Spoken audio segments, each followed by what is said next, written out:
America Iran మధ్య శాంతి ఒప్పందం అమల్లోకి వస్తే హార్ముజ్ తెరుచుకుంటుంది. జలసంధి ద్వారా ఎప్పటిలాగే నౌకల్లో చమురు సరఫరా అయితే పెట్రోల్, డీజిల్ ధరలు తగ్గుతాయి. తద్వారా ఇటీవల పెరిగిన వస్తువుల రేట్లు కూడా దిగివస్తాయి. గల్ఫ్ దేశాల నుంచి ఎరువులు వస్తే వాటి ధరలు అందుబాటులోకి వస్తాయి. అయితే ఇదంతా ఇప్పటికప్పుడు జరిగే పరిస్థితి లేదు. యుద్ధం ఆగినంత మాత్రాన, నౌకలు తిరిగినంత మాత్రాన రేట్లు తగ్గిపోవని, యుద్ధం ముందు నాటి పరిస్థితికి రావాలంటే కొన్ని నెలలు పడుతుందని నిపుణులు చెబుతున్నారు.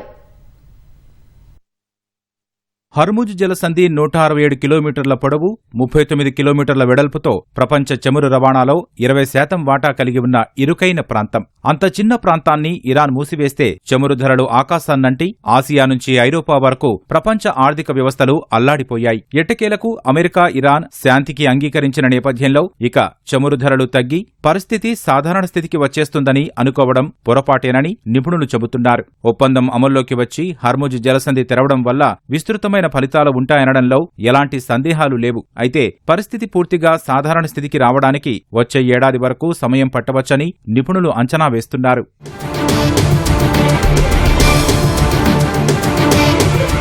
యుద్ధం వల్ల హర్ముజ్ జలసంధిలో అనేక చమురు, వాణిజ్య నౌకలు చిక్కుకుపోయాయి. హర్ముజ్ జలసంధి తెరుచుకొని మైన్ల తొలగింపు కార్యకలాపాలు పూర్తయిన తర్వాత పర్షియన్ గల్ఫ్లో చిక్కుకుపోయిన వందలాది చమురు, గ్యాస్, ఇంధన ఉత్పత్తుల ట్యాంకర్లు ఆసియా ఓడరేవులకు తమ ప్రయాణాన్ని ప్రారంభిస్తాయి. తద్వారా Saudi Arabia, Iraq, UAE, Kuwait, Qatar వంటి దేశాల నుంచి యుద్ధం వల్ల దెబ్బతిన్న సరఫరా గొలుసును పునరుద్ధరించే ప్రక్రియ వేగవంతమవుతుంది. గల్ఫ్ దేశాల నుంచి చమురులో పెద్ద భాగం ఆసియా మార్కెట్లకే రానుంది. అలాగే Iran, Saudi Arabia, UAE, Qatar, Bahrain వంటి కీలక ఎగుమతిదారుల నుంచి ఎరువుల సరఫరా తిరిగి ప్రారంభమవుతుంది. ఆహార ప్యాకేజింగ్లో ఉపయోగించే ప్లాస్టిక్ ర్యాప్ తయారీకి కీలకమైన నాఫ్తా, వంట గ్యాస్ సరఫరా పునరుద్ధరణ జరుగుతుంది. అయితే 100 రోజులకు పైగా సాగిన యుద్ధం వల్ల కలిగిన ఆర్థిక నష్టాలు ఇప్పట్లో పరిష్కారం కావని వుడ్ మెకెంజీ ఇంధన consultancy Asia Pacific vice chairman Joshua New York times కు చెప్పారు. గ్యాస్ మార్కెట్లలో మార్చిలో చూసిన $100 చమురు ధర పూర్తి ప్రభావం అప్పటి నుంచి 6 నెలల తర్వాతే పూర్తిగా తెలుస్తుందని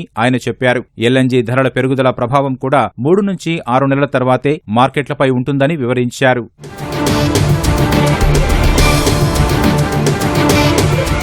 హర్ముజ్ జలసంధిలో సముద్ర రవాణా యుద్ధానికి ముందు నాటి స్థాయికి రావడానికి నెలల సమయం పట్టవచ్చని టఫ్ట్స్ యూనివర్సిటీలోని the Fletcher School maritime studies professor Rockford Weitz Al జజీరాతో చెప్పారు. షిప్పింగ్ రంగంలో ఎవరు ఊహించని దానికంటే ఇది చాలా సుదీర్ఘమైన అంతరాయమని వైడ్జ్ తెలిపారు. అందువల్ల అమెరికా, ఇరాన్ ఒప్పందంపై నమ్మకం కుదిరే వరకు షిప్పింగ్ పరిశ్రమ రవాణాకు పూర్తి స్థాయిలో ముందుకు రాకపోవచ్చని చెప్పారు. ఇదే సమయంలో ఖతార్, సౌదీ అరేబియా, కువైట్లతో సహా పలు గల్ఫ్ దేశాలలో చమురు, గ్యాస్ ఉత్పత్తి కేంద్రాలు దాడుల్లో దెబ్బతిన్నాయి. కాబట్టి అవి తిరిగి పూర్తి స్థాయిలో పనిచేయడానికి కొంత సమయం పడుతుంది. అందువల్ల ఇంధనం, ఎరువుల రవాణా యుద్ధం ముందున్న స్థాయికి చేరడానికి నెలలు పడుతుందని ఆయన వివరించారు.